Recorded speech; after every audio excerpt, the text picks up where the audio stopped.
Okay. There's one. Which one am I missing?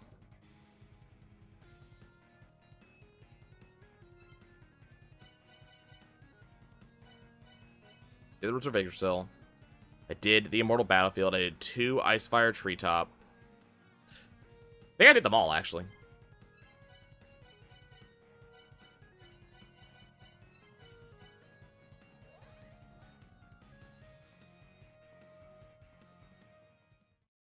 See, I might, so the next thing that you have to do, once you've identified the ages and have a good idea of that, then the next thing you have to do is you have to go identify the gods. So you need the Egg of Creation, which I have. It's from fighting that like, fox monster thing that threw all the kunai around, in the room with the ceiling that was coming down. So, once you have the Egg of Creation from him, then you can go find all of these statues that are around Daji. Yep.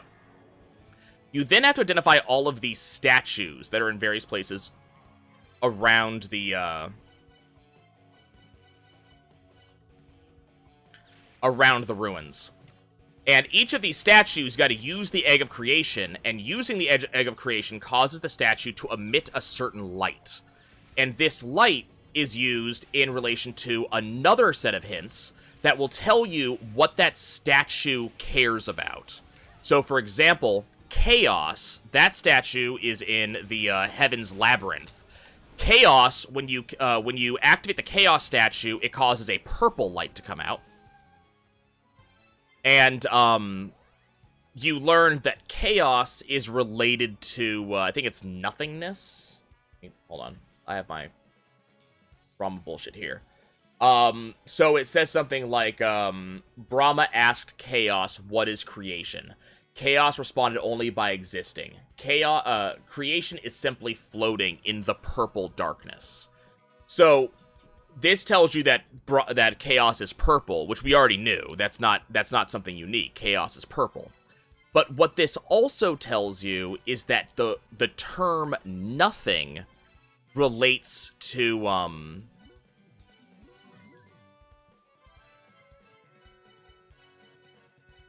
Did I not, oh, okay. The term nothing relates to purple. There's another one. Chaos asked Atum, what is creation? Atum answered by assuming the form of a green snake before leaving for battle. Creation is fighting to protect. So this tells us that Atum is green, but also any reference to fighting should get you green. So what you then do is you compare the colors, and then you compare the Yuga. So if you know that, for example, Treta Yuga is the age of silver, when virtue declined and people came to lean on ceremony. So we know that the Treta Yuga is silver. Then we have, I forget which one is silver. Okay, silver is the Veda texts. We know that because when we find the wheel, the Veda texts are in silver. I'll show you that when we go through and we find the next wheel. But the Veda texts constitute a belief system. One belief is that when we reach death, we will return to water. Well, water is related to,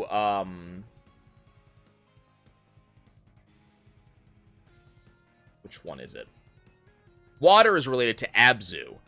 Brahma asked Abzu, what is creation? Abzu was begotten of pure water, so he answered that undefiled, clear waters are creation. Therefore, Abzu is blue, which means that the Veda texts are related to blue. So, water is blue, but there's also death, and death relates to the primeval giant Ymir. Brahma asked Odin, what is creation? Odin responded that all was birthed from the remains of the primeval giant Ymir. The glimmer of that which is birthed from death is creation. Ymir is yellow, therefore the Veda texts are blue and yellow. The Veda texts are part of the Silver Age. The final thing is the description of how much virtue is in the age. So there's a hint in the game that says virtue is measured akin to a number of ox hooves. Well, there is a image on the back of the Brahma puzzle showing an ox. And as you adjust it, it shows how many ox hooves are there. I'll show you like 1, 2, or 2, 4, no. 2, 3, or 4, or 0 ox hooves. So you have to put the correct color, silver, bronze, so on, related to the correct offering, related to the correct color, and you do that for all 4 ages. Once you have done that, you have now completed the Brahma puzzle.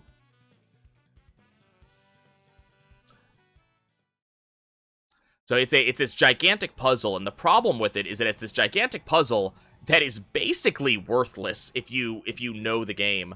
Not only is it worthless if you know the game, so I know the game, I know what I'm doing and where I'm going, which makes the puzzle absolutely worthless to me. But in addition to that, when I actually did the Brahma puzzle myself as part of my playthrough, I had already gotten all of the things the Brahma puzzle was supposed to show me, with some small exceptions. So the Brahma puzzle didn't give me really anything I didn't already have. It just ended up being this just kind of backwards thing.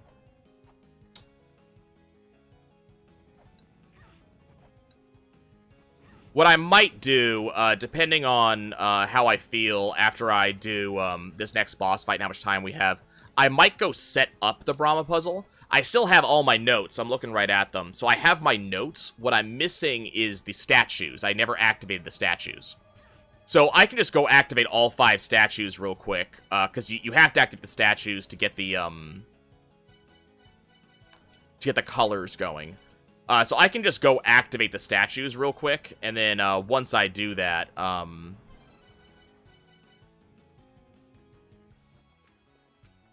I can show you how the puzzle works. And I'll show you what the map looks like too, so you can kind of see why it's not especially useful.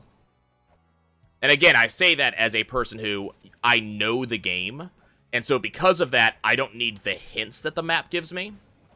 But I'll show you what the map actually shows you, and like how it's used. Because as I said, there are a couple of puzzles that actually care about that map. God damn it. Lucy, go away. Hekatonkery, go away.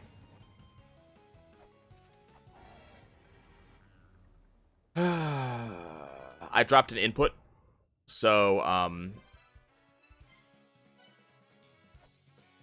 that's annoying.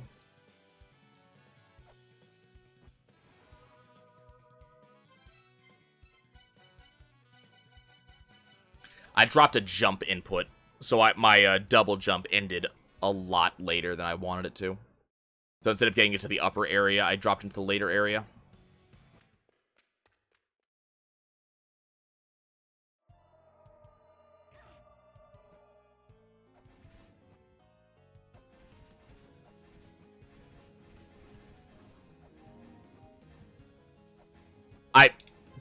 Zach, I'm sure I saved afterwards. Like, you did see me save this time.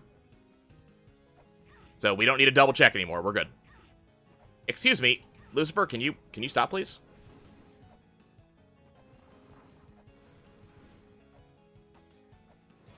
I'm also not going to be doing the thing that makes the Mulbrook entry unusable for a while, so it doesn't matter. And Horace Velger's entry is not missable.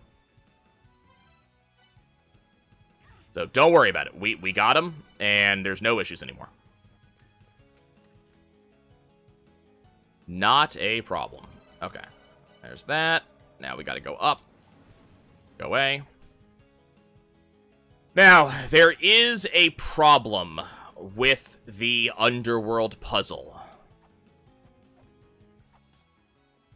No, I know, but the thing is that I made a point of saving afterwards, so we're good.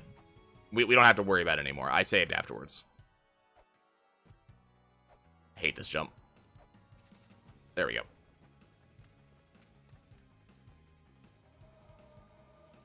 So yeah, don't be concerned. It is impossible for us to lose that stuff now. I have saved after I did everything. Hey, Medusa. Medusa, come here. Medusa. This was so... I gotta be honest. This particular puzzle, the puzzle I'm doing right now, the door puzzle, was actually really unfun to do. Like, it was fun and it wasn't. The biggest problem with this puzzle was that, I kept thinking I had all the doors unlocked, and it wasn't until, you know, later, when, you know, like, I beat Vidofnir that I learned that, oh, I don't have Vidofnir's, door. And then I eventually beat Hrace Velgr, and I got Hrace Velgr's door. So I was beating my head over this issue, because I'm sitting here going, man, I need another door. I'm missing a door here. Where is this door that I'm missing? And it turns out, the door I was missing was Vidofnir's. Like, I was sitting there going, like, I can't find a way to enter the underworld by way of Gloom, and I need a way to do it. Where is it? It was Vidofnir.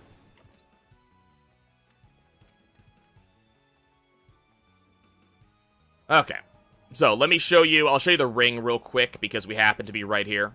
So if you look at the ring right now, damn, that double suck, triple suck, triple sec, okay. So if you look at the ring on the next screen here, oh my, okay, I'm dead. I just died. Yep. I got hit by way too many enemies and knocked into every single pit. Oh my god, that is so irritating. I hate that. That just sucks so much.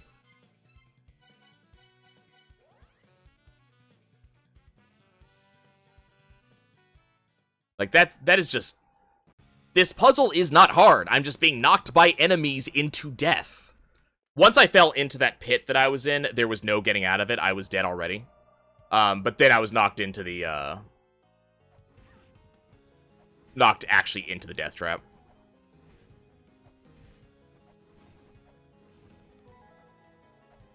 I was dead because that particular, that pit, there's no way out of it once you no longer have double jump. You can't get out of there anymore.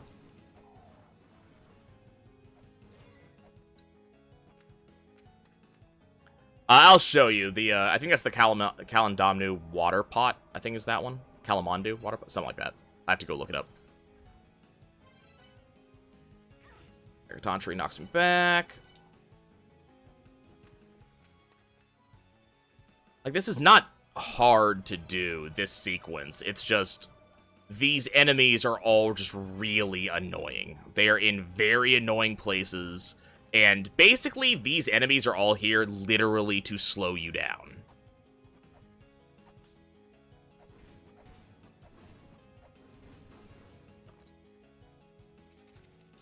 It was like this in normal, too. Like, this is not something that's going on because it's hard. This was like this in the normal mode as well. So it's got nothing to do with hard.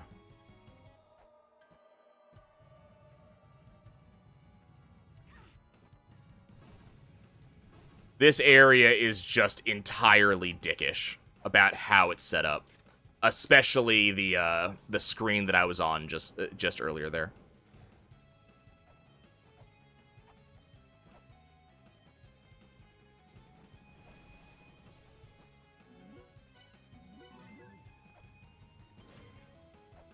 Okay.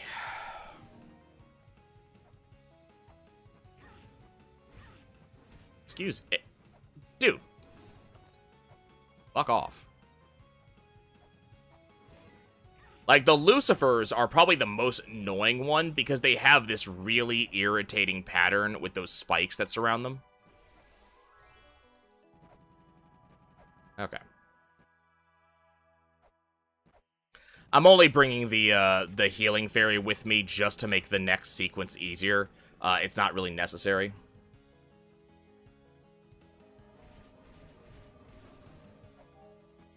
Okay. So, let me see if I can make this jump. God damn it. Nope.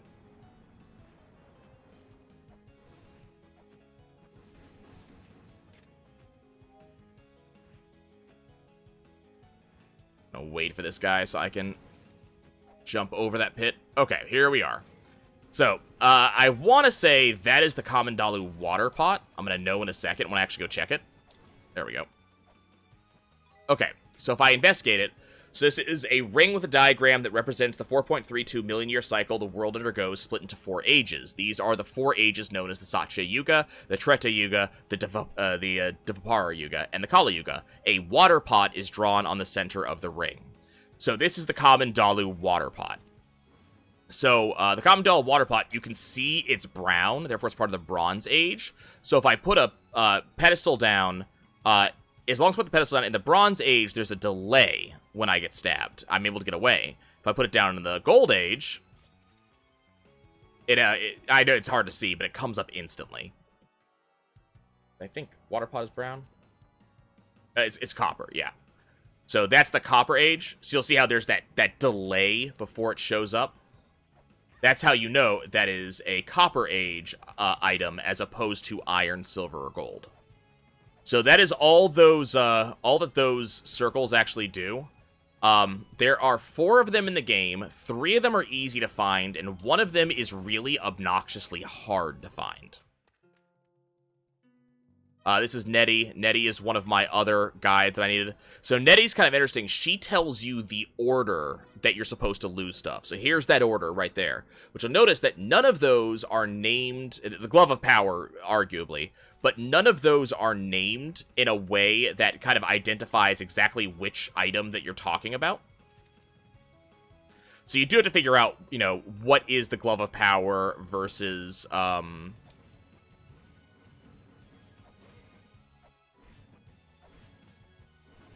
what is the Glove of Power? What is the, you know, golden gleaming wrist guard?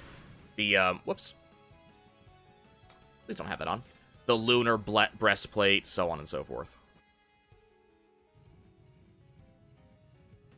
Right, the 4th wheel shouldn't be needed. The 4th wheel is more of just a, it's an Easter egg. Okay, the most annoying room of this entire sequence, and it's only annoying because you're not allowed to use any of the shortcuts.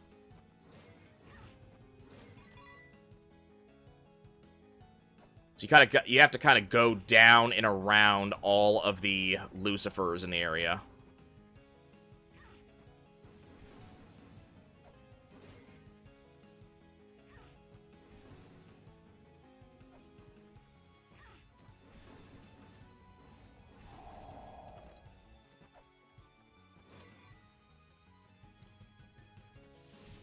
Okay. So there's that door up there. That door up there does not show up unless you actually finish this. You have to do it right. If you do this successfully, going through that door has you exit through that door. If you don't do it successfully, if you touch this door, this one right here, without going through this entire sequence, you are instantly killed. The game just kills you. Also, speaking of the game just killing you, so you're not allowed to go down that way either. Don't count that one. I did that on purpose. Okay, fine, counted. That wasn't a mistake in death. That was me doing it on purpose to show you that death trap. The reason that death trap is there is because of this. So if you come over here, you can get this thing. This is hell. I don't actually know if I can survive this. Okay, cool. So if you try to get hell and then you jump over here, walk in front of here, instant death. Okay, speaking of instant death, I want you to look at my items real quick. I still don't have my items. If I went to fight the boss right now, I'd be fighting the boss without my items, and that's just a bad time. So what we're going to do is, before we go fight the boss, we're just going to leave. So all I have to do is just leave the underworld, which I just did. And now that I have left the underworld, I have all my items back. This is really, really important, because it is possible to accidentally lock yourself in there. I need to go heal up.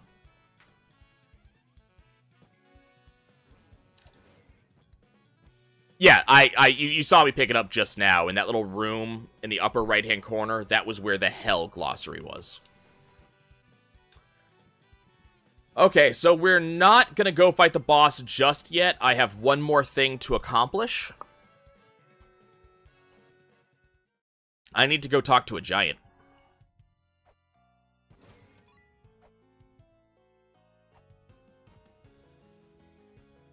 Oh, no, not right there. It's a little bit further away from there. You'll notice also all of these doors are now closed. Once you close these doors, they're closed permanently. Luckily, the door I need is this one.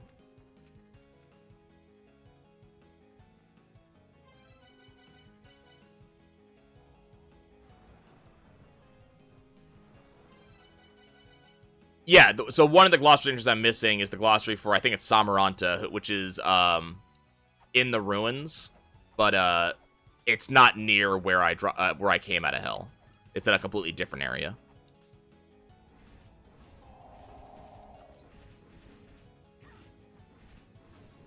Oh, am I on the wrong side of the underworld? I might be on the wrong side of the underworld here. Yeah, I'm on the wrong side. Whoops. Oh, no, I don't want to be here. I want to be here.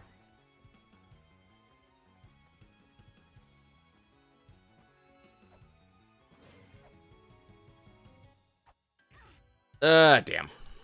That jump I just tried to make is really hard. And the Lucifers don't make it any easier. Okay, so we have to go get some of the last of the dissonance, the hatred between the races, and that's gotten by going up here. So this is one of the areas that I was going through on the way down. You might recognize this room.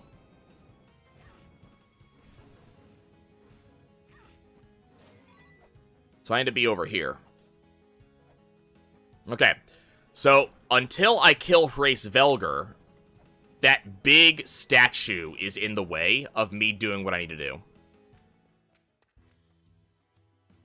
And here's Orishkagal, which is another one of my glossary entries. So I believe for Eternal Prison now my glossary entries are complete, except for this one, which I'll be getting in just a second. Because this is the entry for Socket.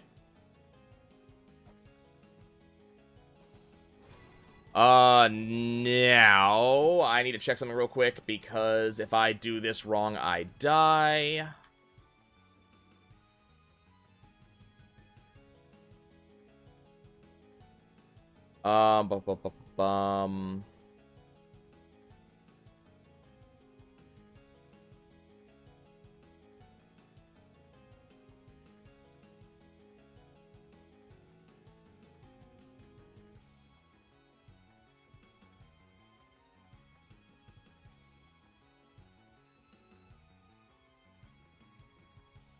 Okay.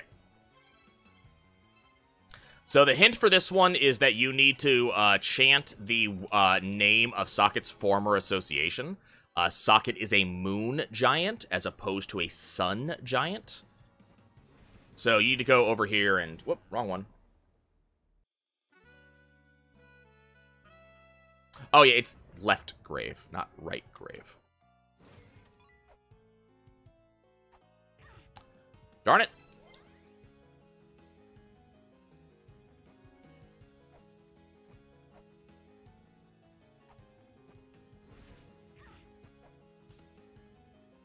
We want the left grave, because the left grave... Please land me? Okay, cool. The left grave is actually Sockets. The right grave is fake. And the fake one kills you. God damn it, really? Okay, get used to this sliding, by the way. You're going to see it a lot in this next boss fight. Appreciate you. Okay.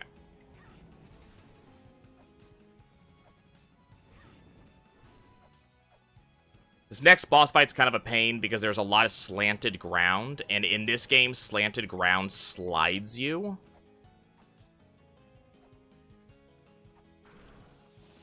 Okay. The actual funeral mounds. God damn it! See, this is remember what I said about, you know, slanted ground. The actual there we go. The actual funeral areas do not open up until you talk to Hades. That's why I made sure to talk to Hades real quick before we came in here, just to speed that up. Because I couldn't remember if I talked to him or not. And then you come in here, and you use this thing, and you chant the word moon. Go away. Go away. Go away. Chant the word moon. And that opens up the entrance down here. And after we go through all of the enemies, all the way on the far right-hand side, we find a giant. And what's important is you can actually hear him breathing. So if we go and use the giant's flute, we can talk to Socket. Now, I'm not going to read through everything, but Socket basically asks, can you bring him his final drink? That's why I have the sacred wine. It's his final drink. And so we drink the final drink with him.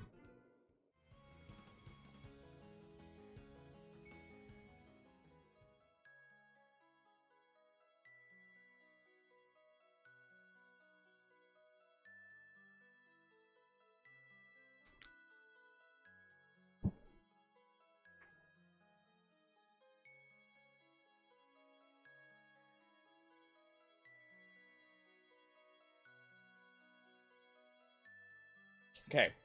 Socket dies in front of us. He's been down here a long time. But Socket puts or gives us this this entry. And that entry tells me what I need to know. So he's letting me know where the last dissonance actually resides.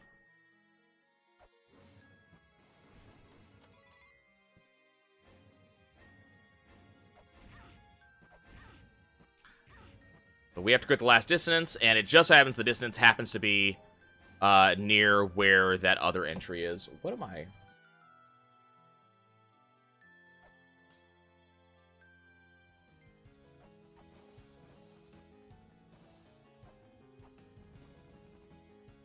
Is it here now?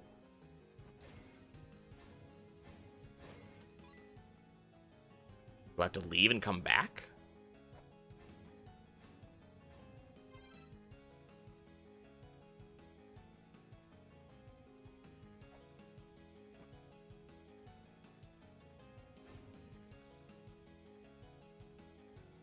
There's supposed to be a glossary entry right here. We'll come back.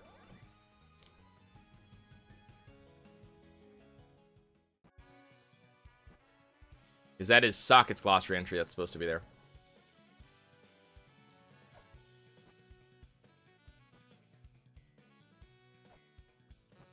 Okay, so that takes care of that. So the dissonance is kind of important. So, in part of the main storyline, what we have is that the mother was a giant space alien who crashed down to Earth millennia ago. And she wasn't able to get herself back into space, so she created the various races of man, starting with the first children and working their way up, in order to kind of force the children to work for her, mind control style, in order to get her back into space. The problem is that the various children, you know, they attempted to do the work, right? But unfortunately, not only were they not successful, but most of the children decided to try to steal the mother's power instead of putting her back into space. And each time this happened, the mother then chose to just kill the race and then restart. And that's why we have so many races. So there's the first children, the second children, and so on and so forth. So the third children, for example, are the Greek gods. The giants, who I'm currently moving through the mausoleum of the giants. These giant bodies you see, these are the giants. So the giants got close, but then they realized it couldn't happen. We eventually got to the sixth children. The sixth children realized that they could never send the mother away, so they kind of made clones, which were the seventh children. The seventh children made more clones, which are us, the eighth children, and we aren't controlled by the mother, therefore we can fight her back. Lumeza, our main character, her father, Lumeza, killed the mother, But the mother had one final child, the 9th child. And that 9th child is Eglana.